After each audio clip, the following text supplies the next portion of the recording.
Melanoma Matters is an educational resource. The content represents our opinions and does not constitute medical advice. If you're a patient with questions specific to your situation, please consult your medical practitioner.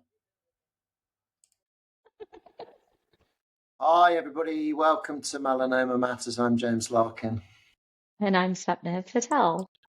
So what we're going to talk about today actually is tumour dynamics in patients with solid tumours treated with pembrolizumab beyond disease progression. Actually, I think a nice paper from Cancer Cell last year, and probably a few issues coming out of that which are worth thinking about. But before we do that, you get to have the icebreaker question about emergencies on planes or in other situations where they say, is there a doctor on board? And before you do that, I forgot to say last time, I didn't tell you, because I was only 24, 25, that story going to Cape Town. So I put up my hand when they say, is there a doctor on the plane? And they come over and say, oh, hello, sir, would you like another drink? Because they actually didn't believe I was a doctor. Anyway. Well, I do have a few. I mean, this is sort of like you have so many. It's like, which one do I tell you? I'll tell you about the first, one of the first, and then a non-in-flight emergency, same as yours, blood everywhere. I mean, very quickly, I went to New York for a trip. On the way back, this is New York to Houston. We're massively delayed, so that's already factoring into the flight crew's thinking at the time that we end up with a medical emergency on board. We're massively delayed. I'm flying economy, somewhere towards the back of the plane, and there's an entire high school or junior high volleyball team that wants to board, and you can recognize a volleyball team because they're a bunch of young women, many of them in their cute little volleyball shorts and some with their knee pads on for some reason, because it's easier to wear them than to pack them. And every single one of them is carrying their pillow from home. So it's like 15 or 20 young women with their pillows, with knee pads and their shorts, and some, female chaperones scattered here and there. And we eventually all board the plane, and I'm seated next to one of these young volleyball players and their mother or their chaperone. And we get to chatting, and I say, oh, I'm a doctor, this, that, and the other. Oh, that's cool, whatever. Slink into the seat. It's probably 3.5, 4 hours to Houston. We're massively delayed. We're probably 2 to 4 hours delayed. Maybe not massively, but enough that it's, they're already talking about people who will miss a connection in Houston. And then there's a medical emergency on board. They make the announcement. I think it must not have been my first one because my instinct was not to react. It was to hold tight. I'm very slow. I sort of have a delay. There's always a confident white man doctor on a plane, just turns out. No disrespect, James. There's always a confident white 25-year-old doctor on the plane. 30-year-old me at the time did not need to respond. And I must have known at that point how ill-equipped we were, on these flights. So I don't respond. I don't say anything. And of course, the 14-year-old turns to me and says, aren't you a doctor? And I said, oh, yes, yes, yes. And so I put my hand up, ring the buzzer. They come. Turns out the guy that was having an emergency, so I was middle section aisle seat. He was the other section, left-hand section, in a two-person, him and his wife, and he was just a row or two in front or behind me. So I was quite close to him. So I go over. It's an older gentleman in his 70s or 80s. They've just done a big return flight from Rome to New York. New York to Houston will be their final. He's having chest pain. He's short of breath. His legs are swollen. I said, how long was that flight, Rome to Houston? Oh, 8 hours. And I said, did you get up on that plane and walk around periodically? He didn't get up on that flight. So immediately, and he's having chest pain and he's visibly dyspneic. I mean, he is really not doing that great. So I said to the flight crew, I said, he doesn't look great to me. What would it take to land, wherever we are, what would it take to land this plane? Well, let's call MedLink down at the ground. Let's find out. Of course, they come back up and say, what are his vital signs? because the vital signs are everything, right? So they give me a spig and everything, and I check in, and his vitals are okay. I mean, he's oxygenating decently, or, low 90s, high mid 90s. Blood pressure and heart rate are okay. So, of course, even though I'm not having a good feeling about this guy, they're saying, well, MedLink crew says vital signs are stable, keep going. We can't land the plane for this. And what's playing into their head is we're already delayed. So I said, okay, well, I think he needs aspirin. At minimum, I think he needs aspirin. He's either having a heart attack, a PE, something bad is happening. So so they bring me the kit. Let's see what's in it. So they bring me a blister pack of aspirin, and I turn it over first to look at the expiration date, as you do with meds and condoms and milk and other things. And then I also looked at the strength, right, on this aspirin thing. And it said,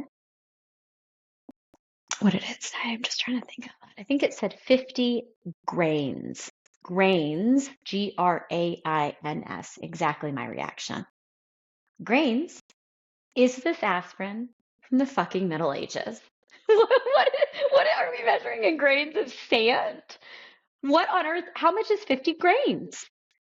And this legitimately was pre-widespread, smartphone use. I mean, this was post 2008, but not that much post 2008. So how much is 50 grains? I mean, I really have no idea. So ultimately, there were 2 aspirin in this blister pack. So I said, well, take them both. I don't remember if I told him to chew it or not. He takes them both. He's not that much better. We have 2 hours to go. I, kind of like you, then kind of move seats to be near him to just sort of check in every 15 minutes. I don't do obs on him that often, but because at this point it's clear I'm not in charge here. The ground medical team is in charge. I said, listen, I think you just need to go straight to an emergency room. Do you know where the closest one is? Yes, yes, yes. And I called them a couple of days later, and she says, oh, and I say, I'm the doctor that helped you on the plane. Oh, yes, sweetie, we're still in the hospital. And I said, oh, yeah, what did they say is going on? Was it your husband's heart? No, they said his heart was fine.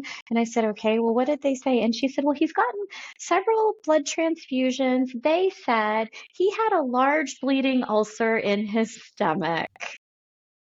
And I said, oh, lovely. So anyway, I very quickly was like, okay, well, sounds like you're in good hands.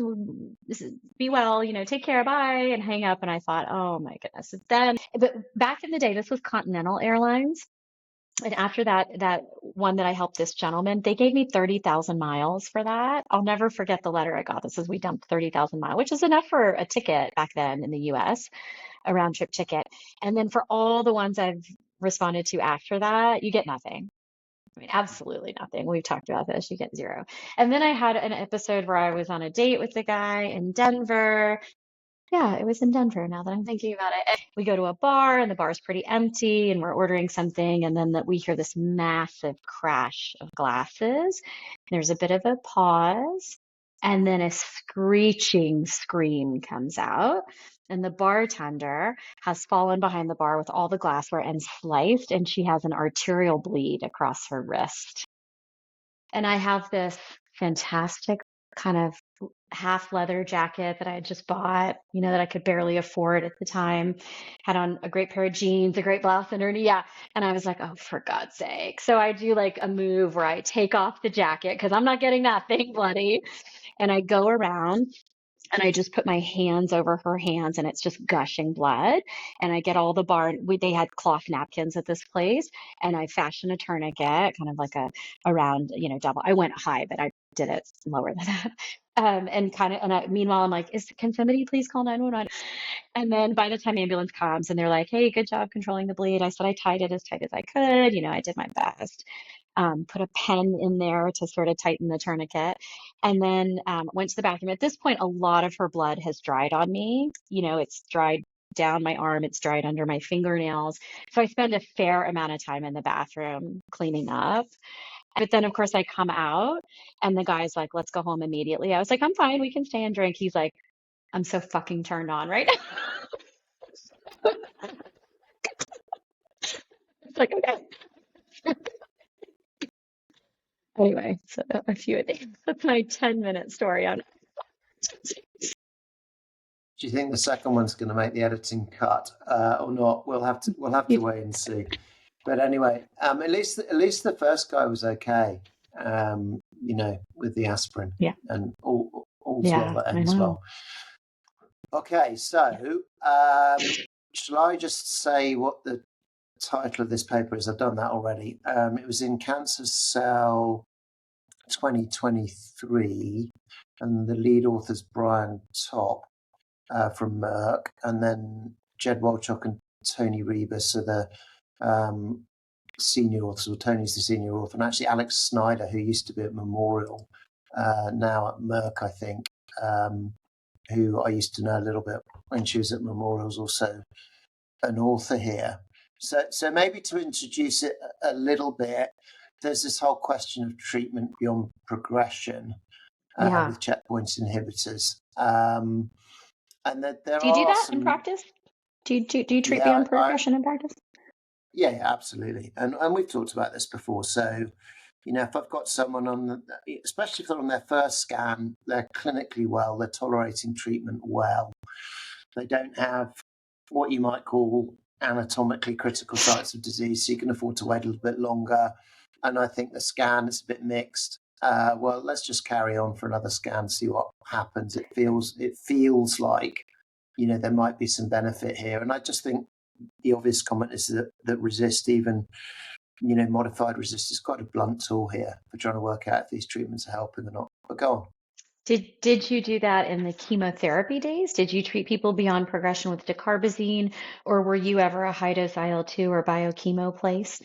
No, we never really. We did a little bit of sort of high dose IL-2, but I was a very junior doctor then, so I was just looking after the patients on the wards who were having side effects. I wasn't making any decisions about carrying on treatment or not. You're experienced enough to have used dacarbazine now. Yeah, absolutely. Well, what's to say? Yeah, so when I started as a consultant in 2008, that was pretty much still standard of care, or a standard of care, whether you like it or not, for metastatic melanoma. So the trials had it as the control arm in the main then. Even Checkmate 37 and some subsequent trials, we know this anyway, even recent trials have had cytotoxic chemotherapy as a control arm option. I was thinking about tebentafusp trial. There were some patients in the control arm of that who had cytotoxic chemotherapy, right, from memory. Pembro was, mostly a bit of IPI, and I think there was a bit of chemo. Anyway, Yeah, you're right. Did I treat beyond progression there? Not really. I think if you had a view of the disease trajectory, and that's an important thing as well. In other words, what did things look like prior to starting treatment? And you thought there was some impact on the natural history of the disease. Yes, I might, with all the same sorts of caveats. But before I stop, I'll just say another massive question here, which will vary from patient to patient, is if you stop this treatment, what are your other options? Well, that was what I was going to say. The only reason we would have treated past progression back then is because they're doing okay on it. The burden of their cancer is not so imminently fatal, and we had nothing else. So treatment beyond progression in chemotherapy is not the same as treatment beyond progression here. We're using a different part of our decision making for that. The reason we did it back then is because of options. If people are listening who treat other cancer types, the reason you might treat beyond progression in chemo or targeted therapy, again, is different. Maybe it's not an options issue, but it's what does the disease look like, trajectory, and in some cases, maybe it is, in pancreas cancer or other things. What else do I have? Uveal melanoma is a nice example.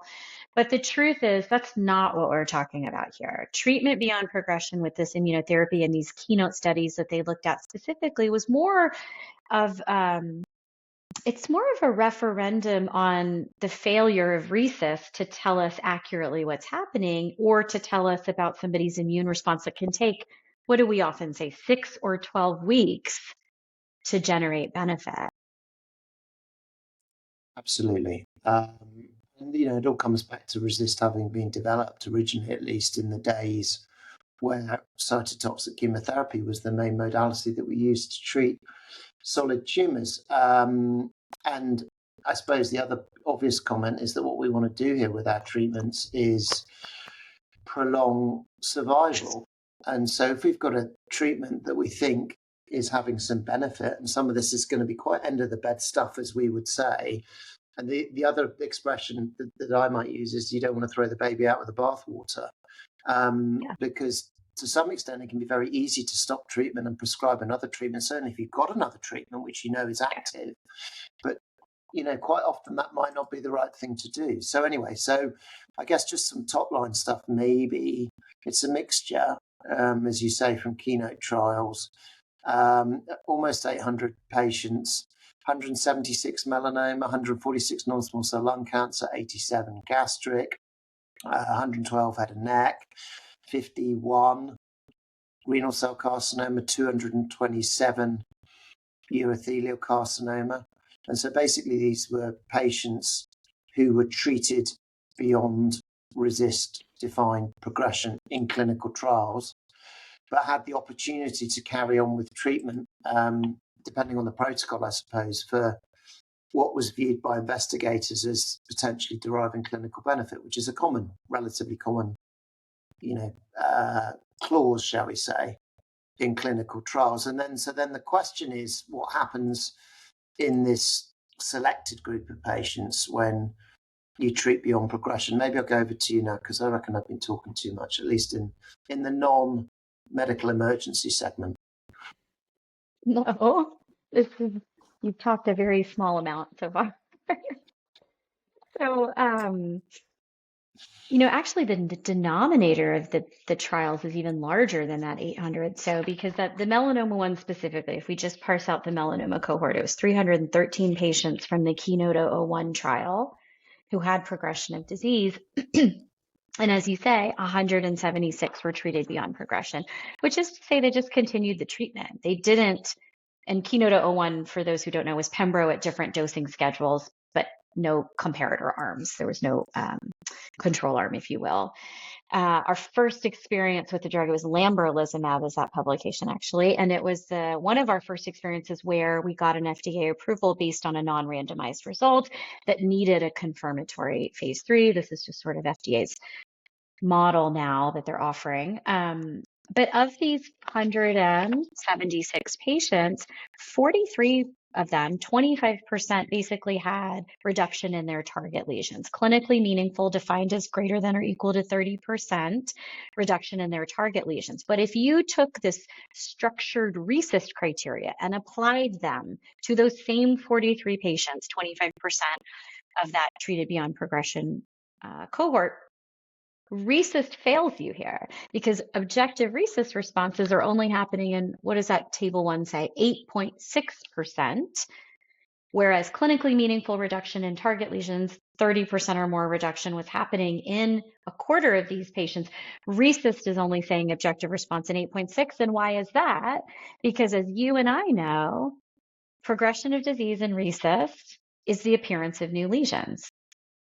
So even though they had some target lesions that were reducing by 30%, they might have had a dot or here or two or multiple show up.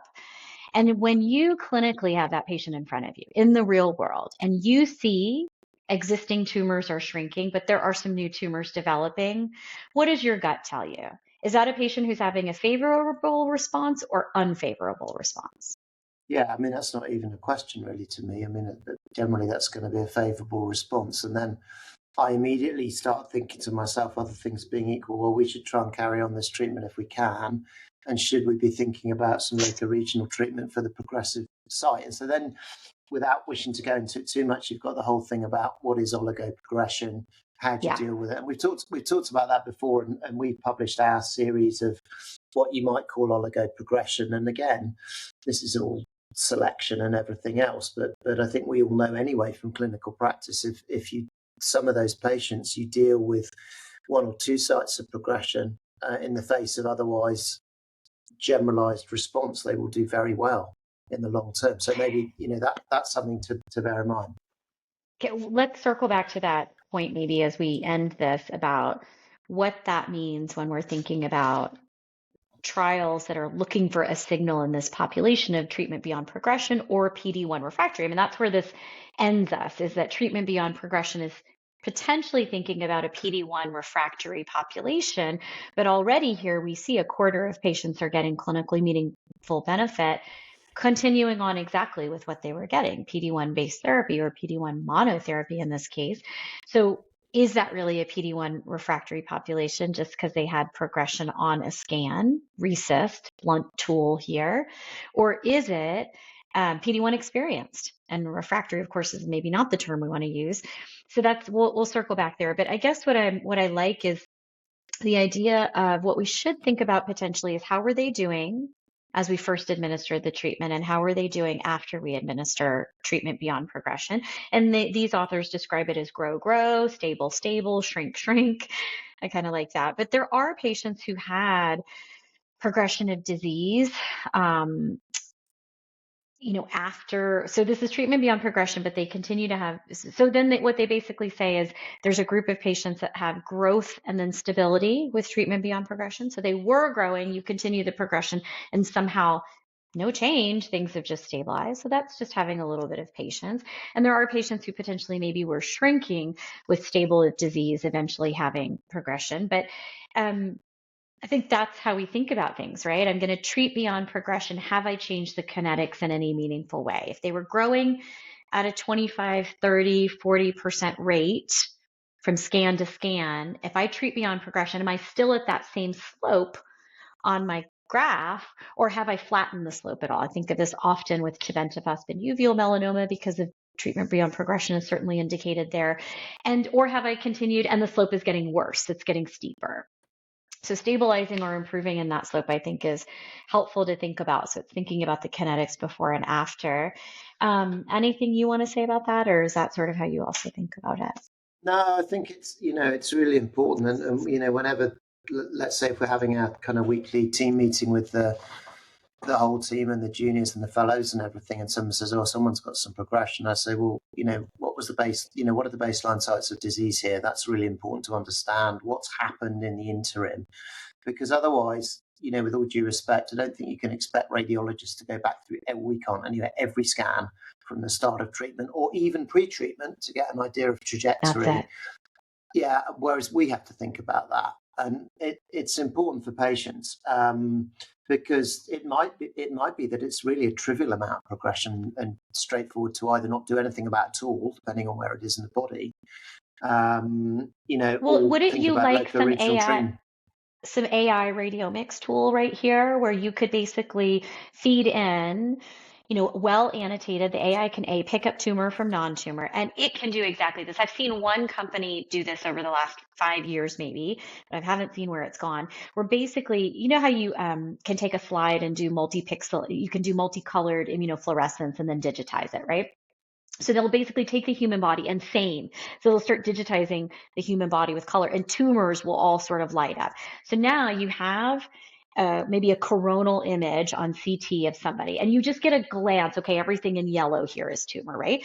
So then it's not so much about individual target lesions and are they growing or shrinking, but as so now target lesions are getting smaller, there might be some new tumor. Okay, so as you say, it's not reasonable for radiology to do lesion assessment metrics on everything, the targets, the non-targets, the new, and then do all the math here, right? And have to do they don't do the math, you have to do it, right? But what is kind of cool and very, very almost instinctual to see is when you have a coronal image of somebody and you see an amount of tumor, then you see it responding, then there's new tumor developing. You can instantly still look and say, but is that more yellow than I was seeing at baseline? Even if it's new tumors, or at progression in existing lesions, we touched on that briefly previously, you can almost instinctively quickly say, oh, that's more or less tumor than we started with, which feeds into this decision making. So anyway, I'd love to see some AI progress here. Yeah, well, the technology exists already. I mean, that's not even in dispute, right? It's a question of actually getting the data sets together and overcoming all these hurdles for doing AI analysis. But you can imagine in an ideal world, which might not be in the too distant future, you actually look at this and you say, well, actually, there is this one area and we are going to do this. Or maybe if we could try to rationally target mechanisms of resistance, and this is kind of a fantasy at the moment, do a biopsy of that area and try, if we could, to understand why. Because that's the other problem about mechanisms of heterogeneity, let's call it, of mechanisms of resistance. I mean, I think they're going to be variable over space and time and actually difficult to study. So there is something in there for that as well. And I guess the final piece, and maybe this is the other big take-home message, and you've said it already, is that when you're looking at new approaches, new drugs in some sort of refractory population, no matter how you define it, even if you define it carefully, it has to be taken into account by carrying on the previous treatment beyond resist progression. There's going to be some sort of level of efficacy there. So I think this is important when one's looking at small, new, non-randomized data sets, when one's talking to often small biotech companies with their new molecule, and we're seeing some evidence of efficacy. I mean, I always say, and I have done for a while, actually remember that there could be something kind of residual from the previous treatment. So I think the authors make that point, and I would agree with it. And I think now with a large data set like this, we actually can potentially quantify that somewhere between maybe 8-10% RECIST, 25% clinical benefit is just carrying on that treatment beyond progression. So the cautionary tale here, I think that we're saying, to put a real fine point on it, the cautionary tale is you run a phase 1 and you see something like a 20% response rate in the PD-1 experienced setting. You do not jump straight to a phase 3. You enrich that. No. You take on more patients. Perhaps you go to a randomized phase 2. I know we're talking finances here, but you got to be so careful seeing a 20-25% response rate in PD-1 experienced melanoma and saying we go right to a phase 3 based on that. We've seen it time and again. We haven't done our series of negative trials here, but we're going to. But we see it. Yeah, and I mean, I think this is an uncontroversial point, certainly amongst academics, that the importance of doing randomized phase 2 trials in this and other settings. It's formally not comparative, but actually it gives you a sense of this, and actually it's a relatively quick and easy thing to do, certainly in the context of a negative phase 3 trial. You need me to pause so you can get the phone? No, I'll get that in a minute. Okay. It's gone. No, but I actually hope that that point is well made. And for any venture capitalists or financiers, this is why you can't pressure, small biotechs to just go from boom to boom. There is a little bit of stepwise progression here. There is a little bit of spend here, but you will save yourself the spend of a phase 3 trial if a well done randomized phase 2 actually shows that signal doesn't pan out. So you either keep enriching that phase. I just think it's a point to be made, because we've now had this experience a few times with some great large companies, but also some smaller ones. I think we have to be careful. Yeah. Okay. Then maybe that's a nice place to end. We've had the clinical discussion about how we talk to patients about this, but also there's a bigger issue here as well for doing trials. So very good. Okay. Good. Thanks. Bye.